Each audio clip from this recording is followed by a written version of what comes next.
Yes, good morning to all my dear students. क्या पढ़ने जा रहे हैं हम ग्रेविटेशन स्टार्ट करने जा रहे हैं। ठीक है, क्या पढ़ने जा रहे हैं? ग्रेविटेशन।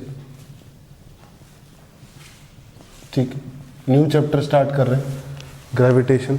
ठीक है, ग्रेविटेशन में सबसे पहले हम पढ़ेंगे यूनिवर्सल लॉ ऑफ ग्रेविटेशन। सबसे पहले आपको ये पता होना चाहिए, बाकी बातें हम बाद में करेंगे। Universal law of gravitation.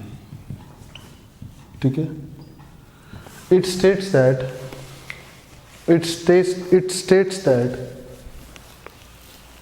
any two bodies in this universe, it states that any two bodies in the universe attracts each other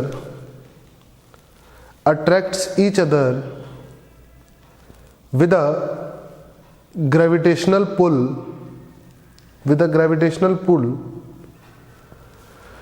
which is directly proportional to the product of the masses and inversely proportional to the square of distance between them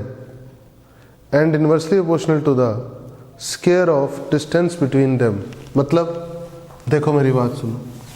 जैसे मान लो ये दो masses हैं, एक मास है ये m1, ठीक है, एक मास है ये m2, ठीक है, यार दूरी पर रख दी। ठीक है, तो यूनिवर्सल लॉ ऑफ ग्रेविटेशन कहता है कि ये मास इसको अट्रैक्ट कर रहा है, ये मास इसको अट्रैक्ट कर रहा है, इस पर फोर्स लग रहा है इधर, फोर्स ऑन 1 ड्यू टू 2, इससे फोर्स लग रहा है इधर, फोर्स ऑन 2 ड्यू टू 1। ठीक है ना, और to every action there is equal and opposite reaction. Force on 1 due to 2 is negative of force on 2 due to 1 and in vector form, ठीक है, and in magnitude it is equal to f. This f magnitude is directly proportional to the product of masses and inversely proportional to the square of distance between them. This is law. And inversely proportional to the square of distance between them.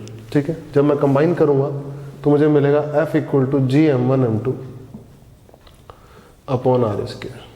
ठीक है ना, gm1 m2 upon R square. Vector form में अगर मैं बात करूं, vector form में मेरी बात सुनो। अगर मैं बात करूं कि ये वाला मास इस मास पे किधर फोर्स लगा रहा है, तो अंदर लगा रहा है, और इसका पोजीशन वेक्टर कहाँ है? बाहर। ये वाला मास जब इस मास से फोर्स लगा रहा है तो पोजीशन वेक्टर बाहर है और फोर्स लगा रहा है अंदर। ठीक है ना, तो आ जाएगा F vector is equal to G m1 m2 upon R square into R cap, और साथ नेगेटिव, साथ क्या आएगा? नेगेटिव। सही है। क्यों नेगेटिव आ रहा है? ये नेगेटिव क्यों आ रहा है? क्योंकि आर की डायरेक्शन के अपोजिट फोर्स लग रहा है, आर की डायरेक्शन के अपोजिट फोर्स लग रहा है, इसीलिए नेगेटिव आ रहा है। ठीक है, और अगर वेक्टर फॉर्म में बात की जाए तो कितना आएगा? फोर्स आएगा minus G m1 m2 upon R vector upon R cube, ऐसे भी लिखा जा सकता है इसको, अपॉन आर क्यूब। ठीक है ना, और इसको ऐसे भी दिखाते हैं, ऐसे भी समझाया जाता है इसको। मान लो ये XY प्लेन है, ठीक है, ये एक m1 मास है, ठीक है, ये एक m2 मास है, ठीक है, इसका इससे पोजीशन वेक्टर कितना है? R2, इसका इससे पोजीशन वेक्टर कितना है? R1। ठीक है, पक्का? तो जब m1 ने m2 पे फोर्स लगाया तो इसे लगाया, मान लो पोजीशन वेक्टर इधर होगा और फोर्स लगेगा इधर, बोलो, तो this is what? Force on 2 due to 1। ठीक है ना, पक्का? तो फोर्स ऑन 2 ड्यू टू 1 क्या आएगा?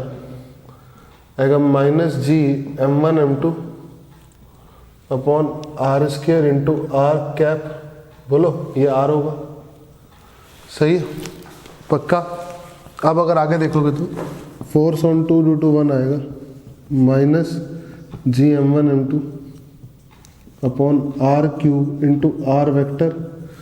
अब ट्रायंगल लगाऊंगा तो R vector, r1 vector plus R vector क्या होगा? R2 वेक्टर होगा by triangle low.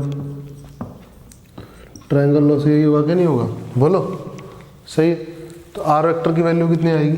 Are vector की वैल्यू आएगी R2 vector minus R1 vector.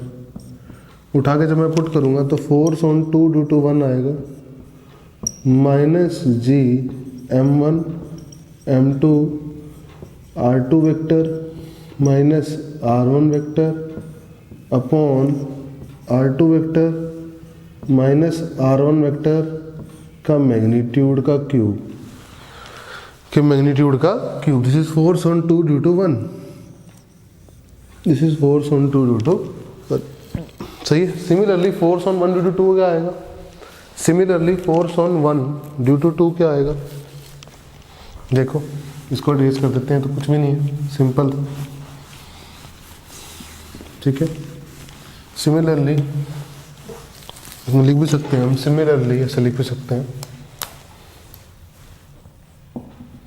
Similarly force on 1 due to 2 क्या आएगा, minus G M1 M2 R1 vector minus R2 vector upon R1 vector minus R2 vector के magnitude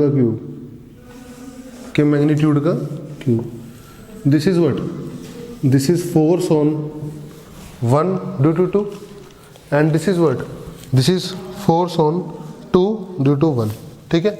और अगर ध्यान से देखो तो force on 1 due to 2 is negative of force on 2 due to 1, force on 1 due to 2 is negative of force on 2 due to 1, ठीक है बेटा, इसमें कोई दिक्कत वाली बात कहीं से कहीं तक नहीं है, ठीक है।